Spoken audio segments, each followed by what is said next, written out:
Section 2, and so of in the my podcast of Expert all Secrets, of Market and Darkness podcast.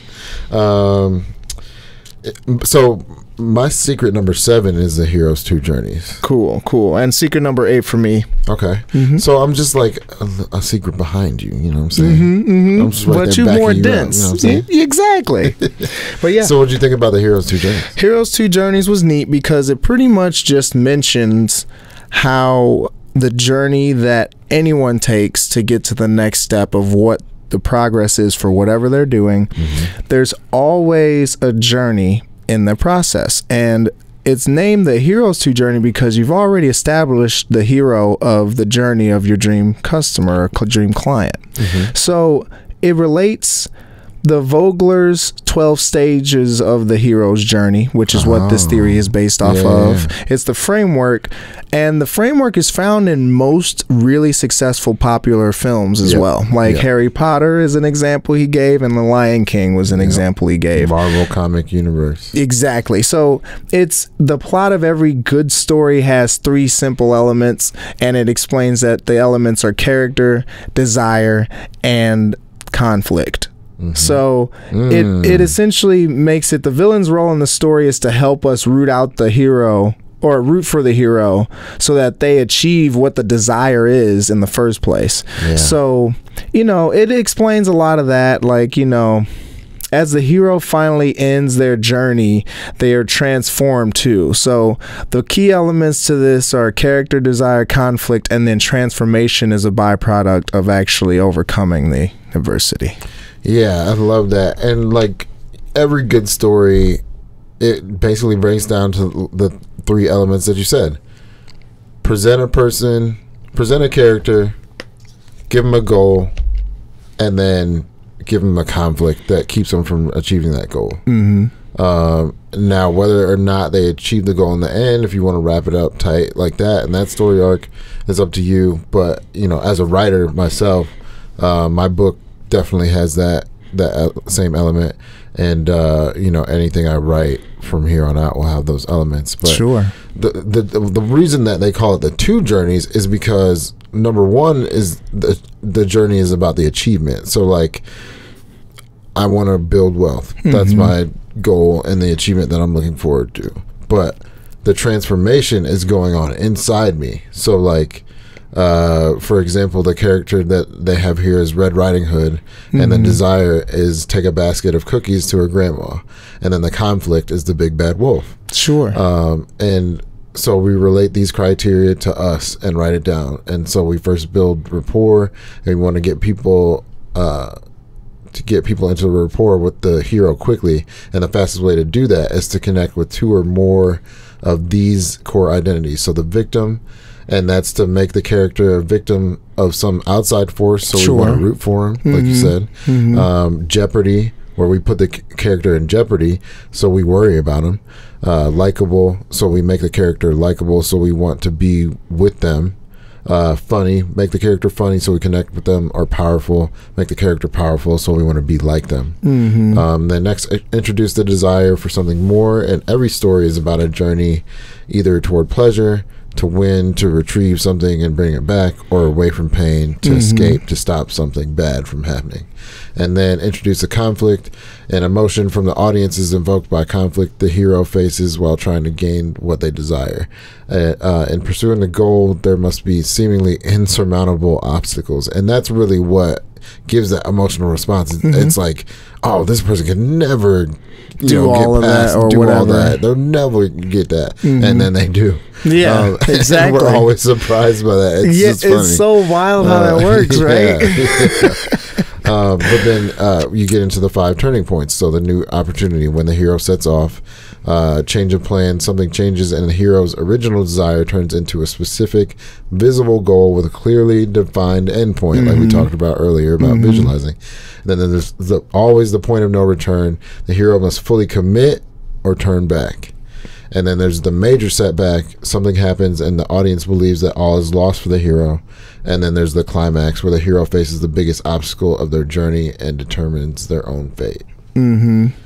And here's the thing I was thinking about when you were just explaining that. As soon as you started with Red Riding Hood, I was like, that story has been told so many different times and different ways too. Yeah. So I feel like the conflict or the character design and conflict is the same, but the transformation is different story to story. That's why I think people like resonate with different ones, you know? Because each character, each person is different, right? Yep. So and each story ends up different too. Like the basis is the same. Riding Hood, Big Bad Wolf, Journey to Our Grandma's House, but some of them have a wood, like some of them have like another character in it that's different. Some of them have multiple characters in it that's different. Some don't even have all the same characters. They may switch who played each role, but it's just interesting how the transformation has a lot to do with like how we resonate with the same story on different over and over again. That's interesting. Because and just like I remember when this thought dawned on me, I was working at Jimmy John's. I was going to Mizzou in Columbia, Missouri, working at Jimmy John's, and just like I'd recently met a homeless man that came in pretty often, and just like some pretty wealthy people had passed by on a game day when I was working one day, and I was just like, everybody has a different story. Regardless, you could grow up in the same house with somebody, but because of like we were talking about different vantage points, so like you see that camera differently than I see it, and the gold in here looks differently to your eyes and your brain than it does to my eyes and my brain, and that is different for every single person on the planet. So your parent, both of them have a different story, and then their parents have a different story, and then your best friends all have a different story, and so like you can literally learn from anyone because of that difference of perception. And the reason that really dawns on me, and this hits me all the time, and this probably hits you, it probably hits you sometimes, is the difference of perception can mean everything when it comes to coming to a solution. And the reason I say that is it's in this simple example, right? So I'm sitting on a couch and we're all having fun. Everybody's, having a good time. There's a bunch of different things on the table.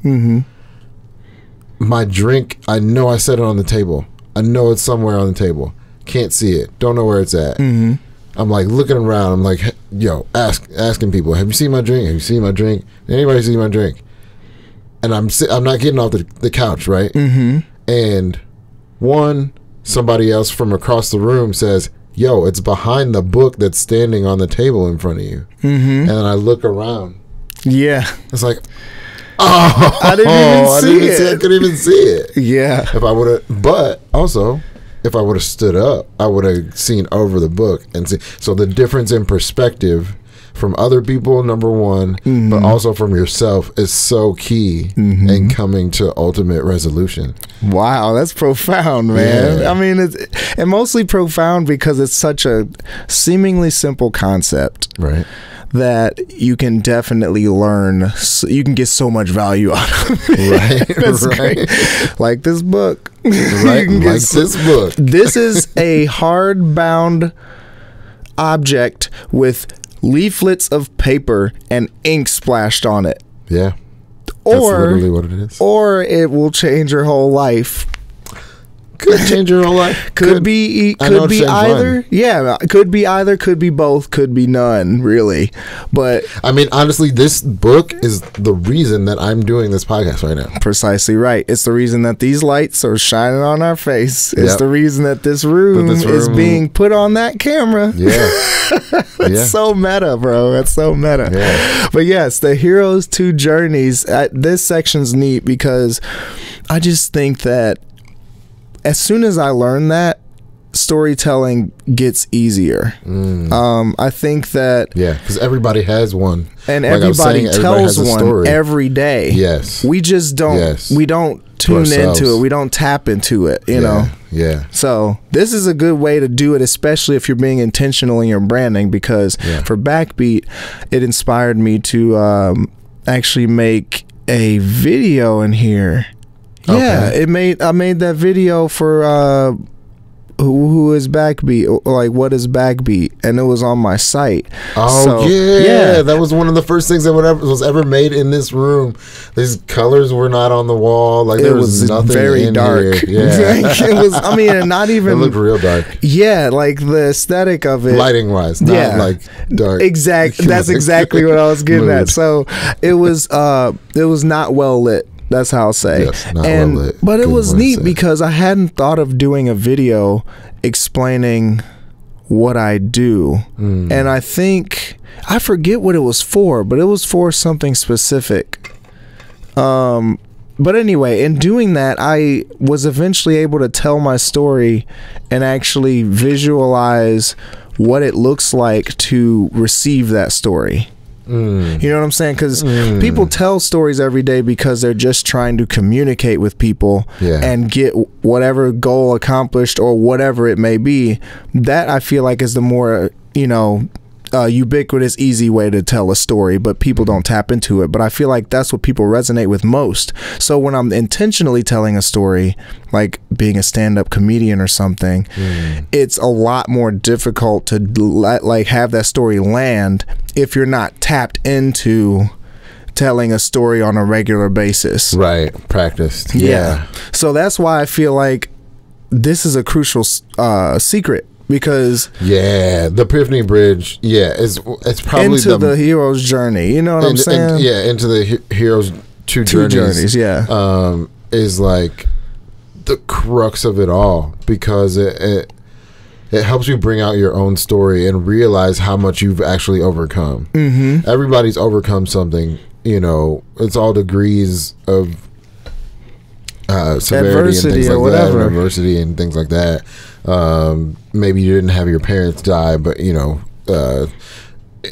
getting through college is very hard. Things like that. I'm not trying to equate those things. Don't get me wrong. I'm not trying to equate those things. Let me repeat it again. I'm not trying to equate those things. But getting through things in life and overcoming things has happened for everybody, and that goes into these heroes' two journeys. And Russell in this book helps you bring that out and use that to sell your service, your product, in a way that's authentic, that's not telling somebody else's story and trying to sell it off as your own, but just telling your own in a way that compels people to want to use your service or product. So with that in mind, we're going to get into secret number 9, which is the Epiphany Bridge script. How to write it.